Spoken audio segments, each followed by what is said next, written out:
എല്ലാവർക്കും നമസ്കാരം. ഇന്നത്തെ ശുഭചിന്ത തങ്ങളെക്കുറിച്ചുള്ള വിശ്വാസമാണ് ആളുകളെ പലതുമായി തീർക്കുന്നത്. ഓരോരുത്തരും വിശ്വാസങ്ങൾക്കനുസരിച്ചാണ് പലതുമായി തീരുന്നത്. എനിക്ക് ഒന്നും ചെയ്യാൻ കഴിവില്ല എന്നാണ് ഞാൻ വിശ്വസിക്കുന്നതെങ്കിൽ എന്തെങ്കിലും ചെയ്യാനുള്ള എൻ്റെ കഴിവ് നഷ്ടപ്പെടും.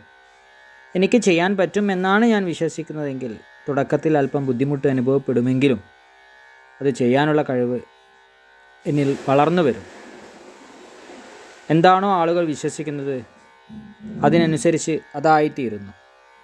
നാം സത്യമെന്ന് കരുതുന്ന ഒരു പറ്റം ചിന്തകളുടെ കൂട്ടമാണ് നമ്മുടെ വിശ്വാസങ്ങൾ. നമ്മുടെ മിക്ക വിശ്വാസങ്ങളും കുട്ടിക്കാലത്ത് നമ്മിൽ രൂപപ്പെട്ടതാവാം. അതിന് നാം വളർന്നു വന്ന സാംസ്കാരിക ചുറ്റുപാടുമായി നല്ല പങ്കുണ്ട്. നമ്മളറിയാതെ സ്വാഭാവിക രീതിയിൽ നമ്മിൽ രൂപപ്പെട്ടു വന്നതാണവ. എല്ലാവർക്കും നന്മകളുണ്ടാകട്ടെ.